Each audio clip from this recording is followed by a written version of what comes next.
So I've had clients that assume the only way to really get money out of their homes is to do a refinance.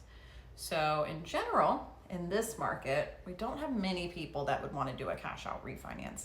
And the reason is when you do a refinance, you're going to change the interest rate on the entire loan. So if you've had a 3 or 4% interest rate you've been paying and you want to pull equity out doing a cash out refinance, you're going to be subject to the current interest rates, which could be 6.5 or more. So your payment's going to jump substantially to access that equity. A second option though, which is the one a lot of people know about, is a HELOC, home equity line of credit.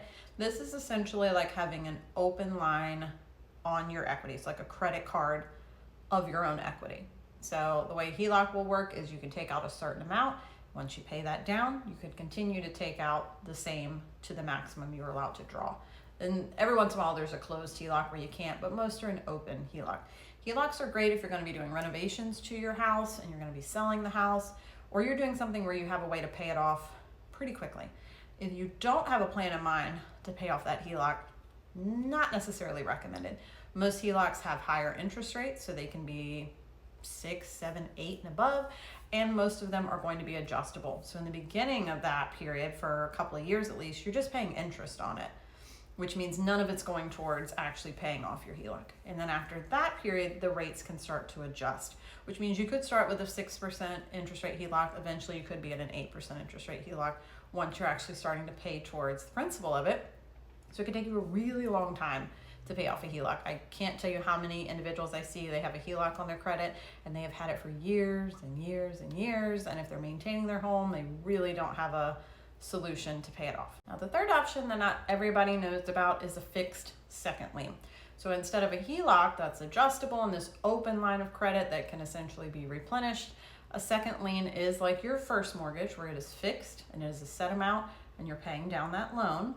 However, it's utilizing the equity that you have. So it's tagged onto your current mortgage. So let's say you have your mortgage and a second lien and you go to sell your house. When you sell your house, both of those get paid off. Similar to what would happen with a HELOC. If you sell your house, the HELOC needs to be paid off as it is attached to your home in that first mortgage. But again, the benefits of a second lien is that it's a fixed rate. So let's say you do a second lien and the interest rate is 6.5%. It will always be 6.5% unless at some point you refinance it like a regular loan. So you don't have to worry about your payment going up and you don't have that interest only period. You're automatically paying into it. So it's more like your first mortgage that the longer you're paying into it, you're really cutting into the principal at that point and can pay it off sooner. The benefits again are the rates can be a little bit lower, so the payments may be better than your HELOC payments and you will typically pay it off faster. This is again more for people that are going to stay in the home, right? So maybe they've had a HELOC, which is what happened recently with a client. They've had a HELOC. That HELOC payment is about to go up substantially because it's about to adjust. Refinancing a HELOC really doesn't help you too much, but changing that HELOC over into a fixed second lien can be helpful if you're going to stay in the home long term, because now instead of that rate adjusting on you, you have a nice fixed rate. It's a lower payment. It's amortized across 30 years, just like your first mortgage.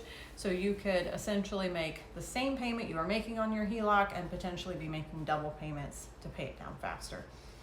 Your lender in your area, like I said, I do North Carolina and South Carolina, should have these options for you, especially if they're able to do HELOCs. They should have second lien options. And it's always important that we're discussing both to see what's actually going to fit for that buyer long term. If you have any questions though, let me know, or if you have any friends, family, clients that need to look at the options, happy to talk to them.